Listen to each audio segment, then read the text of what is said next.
अब तक देश में उग्रवादी घटनाओं के लिए झारखंड सुर्खियों में रहता था कि कैसे उग्रवादी दहशत बनाते हैं और कत्लेआम करने की साजिश रचते हैं। लेकिन अब झारखंड तो आतंकवाद के लिए देश और दुनिया में सुर्खियों में है। झारखंड की खूब बदनामी हो रही है, चाहे इंडियन मुजाहिदीन की बात करें, हिजबुत तहरीर की बात करें, अलकायदा की करें या आईएस आतंकी संगठन की करें।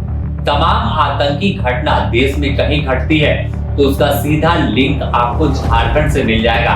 और ऐसे में तमाम पुलिस अधिकारी से लेकर बुद्धिजीवी भी सोच रहे हैं कि भैया झारखंड कहाँ जा रहा है, आखिर झारखंड में इतने कट्टरपंथी कहाँ से आ रहे हैं। झारखंड तो शांत स्वभाव का प्रदेश है और यहाँ के लोग शांति से रहते थे, लेकिन अब झारखंड सुर्खियों में है और फिर पहलगाम से इसका लिंक छोड़ा गया है।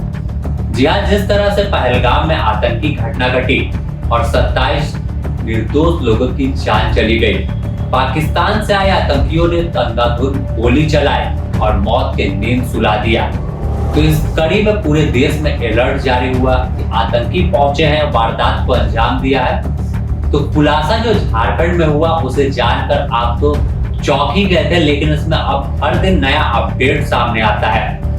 हिजबुत तहरीर क्या है, पहले ये आपको बताते हैं। ये ऐसा आतंकी संगठन है जिसका मकसद शरिया कानून यानी इस्लामिक कानून और खिलाफत यानी देश में इस्लाम के तहत कानून लागू होगा तो अपना जो राजा होता है वो बनाएंगे और हुकूमत करेंगे। इसके साथ ही देश और दुनिया में अशांति कैसे फैले, कैसे कत्लेआम करना है, उसकी जिम्मेवारी पूरी तरह से हिजबुत तहरीर अपने कंधे पर लेकर बैठा था।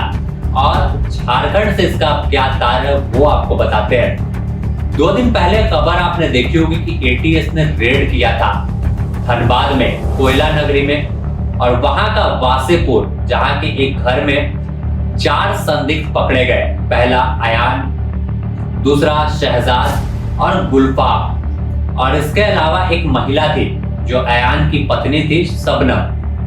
आप सोच लीजिए कि एक महिला के दिमाग में इतना ज्यादा घृणा है कि वह देश में कत्लेआम मचाना चाहती है।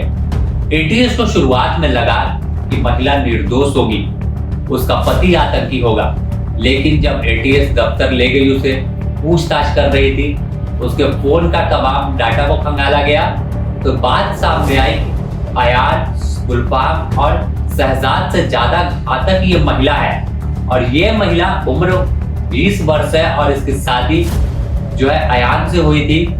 तो इसके बाद ही शादी के बाद ही अयान को यह हिजबुत तहरीर संगठन से जोड़ी थी और वासेपुर के एक छोटे से घर में रहती थी। सूत्रों के हवाले से अगर एक खबर जानकारी बताए तो यह कुछ काम भी लोगों का, आसपास के लोगों को करती थी। कई दस्तावेजों को ऑनलाइन सुधारना, जैसे साइबर कैफे में होता था, दुकान तो नहीं था लेकिन घर पर रहकर काम करती थी।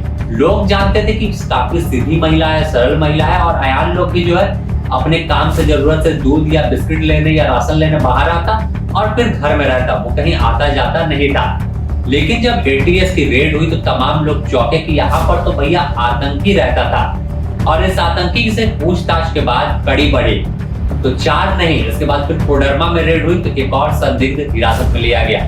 फिलहाल उसे कहाँ रखा गया है इसकी कोई पुष्टि नहीं की गई है। इसके बाद फिर एक मामला सामने आया कि तमाम आतंकियों के अलावा भी इनका लिंक और रडार काफी बड़ा है। देश में जब ये दहशत फैलाना चाहते थे तो झारखंड से ऐसा तो पॉसिबल था नहीं। तो ये लोग जो थे अपने बाहर भी, मतलब झारखंड से निकलकर, तो जयपुर में भी कई लोगों से संपर्क किया था मोबाइल के जरिए। उन्हें बता रहे थे कि खिलाफत लाना है, शरिया कानून लाना है और भड़काना, जिसे कहते हैं कि देश की सरकार आपके खिलाफ ऐसा कर रही है, देश की सरकार मुसलमानों पर जुल्म कर रही है। इस तरह से जो पूरा माहौल होता है ना, वो तैयार किया था। और वहां के भी 2 लोगों को एटीएस ने जब दबिश दी तो हिरासत में लिया है। इसे लेकर जल्द ही एटीएस खुलासा करेगी और एटीएस जो है तहकीकात कर रही है, पूरा नेटवर्क खंगालने में लगी है कि आखिर लिंक कहाँ है। जैसे झारखंड आप हो गया, झारखंड से बाहर निकले, अब राजस्थान के जयपुर पहुंचा है, तो जयपुर से और कहाँ जुड़ता है, और जो चैन था, कड़ी है, वो कहाँ तक फैली हुई, तो तमाम कड़ियों को जोड़ेगी तो एक बड़ा आतंकी जो सिंडिकेट है वो खुलासा हो सकता है। फिलहाल चर्चा में शबनम है और शबनम आतंकवादी निकली है, ये सबसे बड़ी बात है कि महिला किस तरह से झारखंड से आतंकवाद की पाठशाला चला रही थी। तो शबनम की पाठशाला में कई लोग थे और कई जो लोग हैं उनका क्या कनेक्शन है, किस तरह से उनकी भूमिका थी, उन तमाम पहलुओं पर जांच फिलहाल चल रही है। तो अब झारखंड पहलगाम से झारखंड और धनबाद और फिर धनबाद से कोडरमा और कोडरमा से फिर जयपुर तक लिंक जुड़ा है। यह लिंक हो सकता है कि वापस कश्मीर या दिल्ली, मुंबई और बड़े शहरों तक जा सकता है। फिलहाल पूरे तहकीकात में एटीएस जुटी है और शबनम के पास से बरामद मोबाइल फोन, लैपटॉप और जो अन्य दस्तावेज है, जो किताब है जिसमें शरिया कानून का जिक्र है, जिसमें यरूशलेम जहां से हिजबुत तहरीर आतंकी संगठन पैदा हुआ है, जन्म स्थली कह सकते हैं संगठन की, तो उसके बारे में जानकारी कि इसका मकसद क्या था, मोटिव क्या है, कैसे कत्लेआम मचाना, तो तमाम चीजों पर एटीएस जांच कर रही है।